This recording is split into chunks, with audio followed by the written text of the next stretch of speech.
Ce que vous voyez, ce n'est pas du sport. C'est le plus grand camouflage financier de ce siècle. Chaque contrat signé pour des joueurs comme Neymar, Ronaldo ou Mané n'est pas une simple transaction. C'est une munition dans une guerre économique qui ne se joue pas sur le terrain, mais dans les capitales du monde. L'Arabie Saoudite a dépensé plus d'1 milliard de dollars en un seul été pour racheter des morceaux entiers du football européen. Mais si vous pensez que le but est de gagner la Coupe d'Asie, vous n'avez absolument rien compris à la géostratégie. Le véritable plan secret coûte des milliers de milliards, et il ne concerne pas le football, il concerne l'avenir du royaume. Et il commence maintenant. Derrière chaque maillot vert, il y a une seule entité, le PIF, le Fonds d'investissement public d'Arabie Saoudite. Ce n'est pas un simple investisseur. C'est le bras financier d'un État, gérant plus de 700 milliards de dollars d'actifs, avec un objectif clair, dépasser la barre des 2000 milliards avant la fin de la décennie. Pourquoi le PIF a-t-il racheté un club comme Newcastle? Pourquoi injecter des sommes folles dans la Ligue saoudienne? Ce n'est pas un hobby de milliardaire. C'est une police d'assurance stratégique. Le football est l'outil le plus rapide, le moins cher, pour réaliser 3 objectifs majeurs simultanément. 1. Changer la perception, remplacer l'image diplomatique controversée par des stars mondiales. 2. Attirer l'attention, détourner le regard des projets politiques domestiques complexes. 3. Légitimer l'acteur, forcer les instances européennes et les médias à faire affaire directement avec Riyad. Mais cela reste la partie émergée de l'iceberg. Le vrai problème de l'Arabie Saoudite, et la raison de tout cet argent, se trouve dans ses réserves. Si cette analyse vous donne déjà un nouvel angle de vue sur l'économie mondiale, prenez une seconde pour vous abonner à Géostratège. C'est ici que nous décryptons le pouvoir. Le pétrole, c'est la vie de l'Arabie Saoudite, mais c'est aussi sa plus grande vulnérabilité. Avec la transition énergétique mondiale, la demande de pétrole va inévitablement diminuer. Le royaume est face à une crise existentielle qui se profile dans les décennies à venir. Le prince Mohammed Ben Salman a lancé Vision 2030. Ce n'est pas un plan de développement, c'est un plan de survie nationale.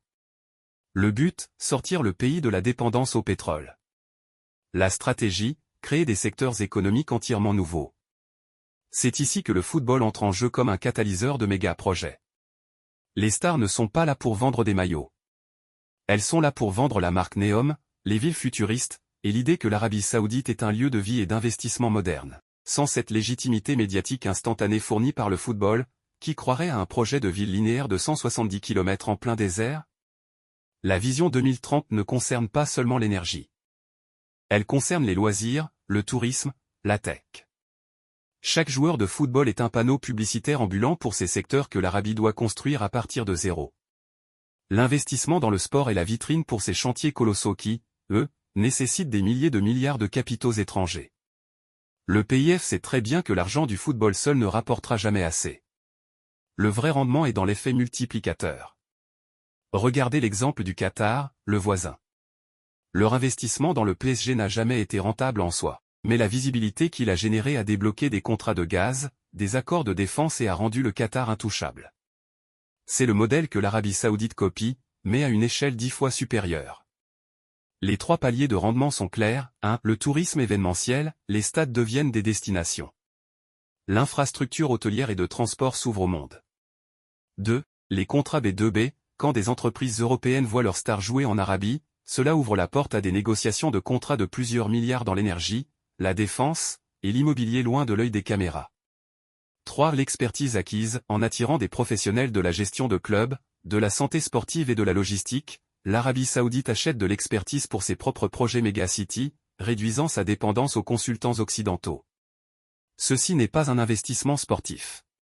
C'est un verrouillage économique des décennies à venir. Pour bien comprendre la stratégie saoudienne, il faut la mettre en perspective avec ses rivaux.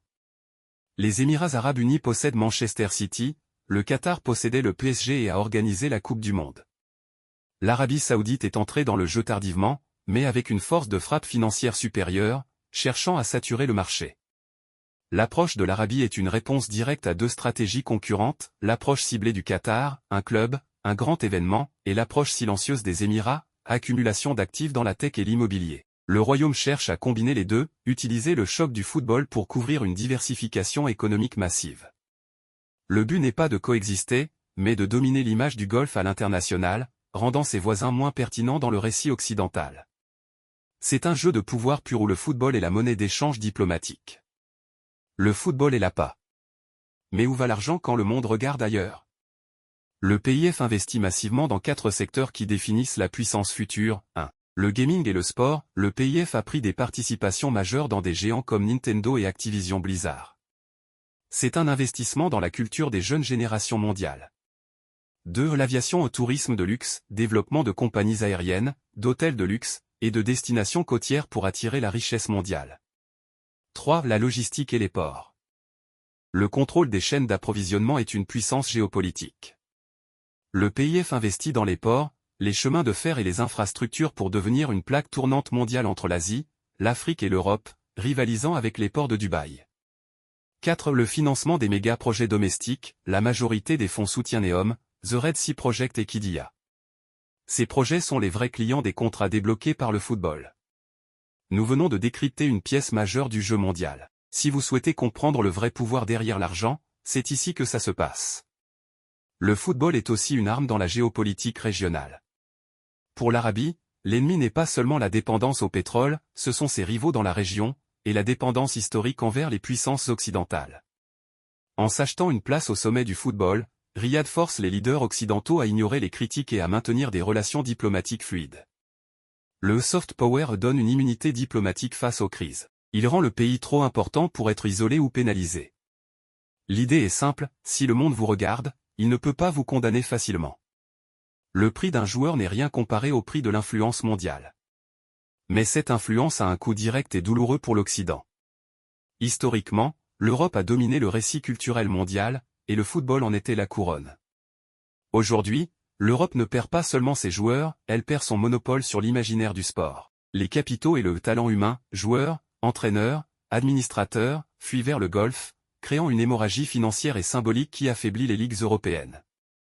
C'est un transfert de puissance culturelle sans précédent. Pour les États-Unis, les conséquences sont encore plus stratégiques. L'indépendance financière et la nouvelle légitimité médiatique de l'Arabie Saoudite rendent Riyad moins sensible aux pressions de Washington. Le royaume est désormais libre de manœuvrer entre les grandes puissances, notamment la Chine. Les Saoudiens peuvent signer des contrats d'armement ou des accords technologiques sans la permission tacite des États-Unis, utilisant le soft power du football comme bouclier diplomatique. Si l'Arabie Saoudite décide d'accepter le yuan pour ses transactions pétrolières, son image modernisée par le football compliquera toute tentative de rétorsion occidentale. Le football est la caution nécessaire pour cette nouvelle ère de non-alignement stratégique saoudien. En fin de compte, l'analyse de ce méga-projet sportif révèle que la sécurité économique future de l'Arabie Saoudite ne dépend plus des accords de sécurité américains, mais de la perception qu'elle projette. Le PIF achète de la reconnaissance, du silence et de la latitude stratégique. C'est une révolution discrète, mais aux conséquences mondiales. Abonnez-vous à Géostratège pour ne manquer aucune de nos analyses. Et dites-nous en commentaire, quel est selon vous le prochain méga-projet immobilier ou technologique lié au PIF qui va faire la une? Prochainement sur Géostratège, les milliards cachés où l'argent de la Coupe du Monde est vraiment investi, la stratégie post-compétition.